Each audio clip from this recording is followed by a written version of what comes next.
Joining us now to discuss is Jon Schweppe, the Director of Policy and Government Affairs for the American Principles Project. Thanks for being here tonight, Jon. Hey, thanks so much for having me. Great. So what do you make of this Democrat strategy? Well, it's funny because my group's PAC is actually on the air in that Michigan 3 race, and it's hard to differentiate our ads from the Democrat ads. They look pretty similar. So I find that really interesting. But, this is something for those of your viewers who play poker, they might be familiar with the term. It's called fancy play syndrome. And it's when people think they're way too smart and they decide to do something that's a little bit out there, thinking that they're outsmarting their competition. And that's what the Democrats are doing here. And frankly, it's pretty stupid. We've seen that in the past. The media, the mainstream media, amplified President Trump during the 2016 primary, thinking he'd be totally beatable in the general. And look what happened. And we're seeing the same thing here. In that Michigan 3 race, John Gibbs is a fantastic candidate. And if he beats Meyer, he'll absolutely win in the general. And so they're going to get a strong Trump supporting conservative in Congress. Thank you, Democrats. That's really great. We really appreciate the help. I absolutely love your analysis on this. So you don't think that this is going to pay off for Democrats? Do you think, because it is interesting in all their ads, a lot of it, like for Gibbs, it's like, yeah, that all sounds really great, but they think that'll paint in the public's mind this scary, scary image. But do you think they're completely misreading voters right now? Yeah, it's political malpractice. They're operating under the assumption that voters will not be okay with conservatism, that they think that that's extremism. They did this in Pennsylvania with Mastriano saying, oh, he's too extreme. And now Mastriano's looking like he has a real shot at this in November. And so I think they're just operating under that premise. And it's a premise that's born out of being too inside DC. And if you go and touch grass and actually talk to normal voters, you realize that voters aren't on board with critical race theory. They're not on board with some of this crazy transgender stuff. And frankly, a lot of voters are skeptical about the legitimacy of the 2020 election. And so I think Democrats are going to be in for a rude awakening in November when Republicans take 250 plus seats in the House and 53 or 54 Senate seats.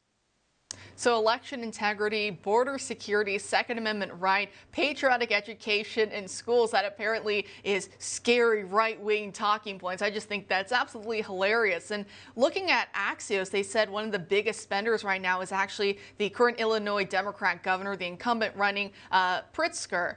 And he's pumped in, I believe, $35 million on ads, he and the Democrat Governors Association. And I'm reading part of the Axios reporting here.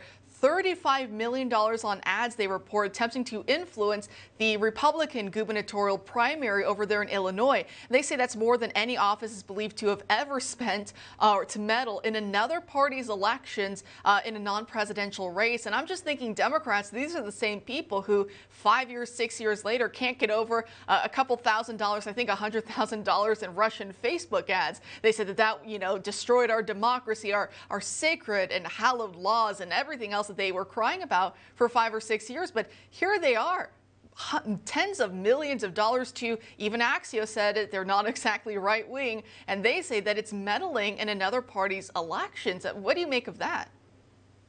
Well, I think if I thought it was effective, maybe I'd be a little bit more frustrated with it and saying that it is election interference.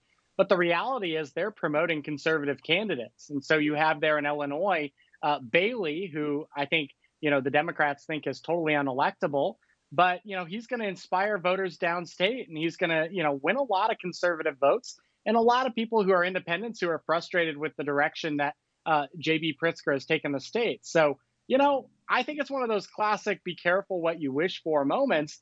And Republicans certainly shouldn't mind, if we're getting strong Republicans, strong conservatives in there, who some of them are going to win these races, and then they're going to govern in a very conservative way. So again, J.B. Pritzker spending all that money, if he loses that race to Bailey, I think, it's a situation where we should be thanking him. And I think that's going to be true across the country. That's absolutely hilarious. And of course, the American Principles Project has been very much involved with, grassroots level elections across this nation. So of course, as we're talking about here, midterms are really coming up quite soon around the corner. What has your project been up to these days?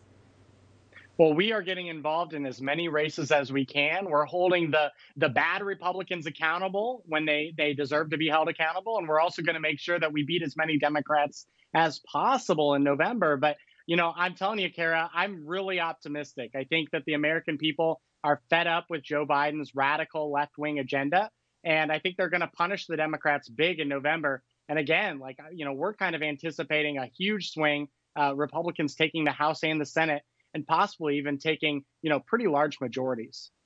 Well, that's what we are praying for, Jon. Thanks for dropping by tonight. Hey, thanks so much for having me, Kara.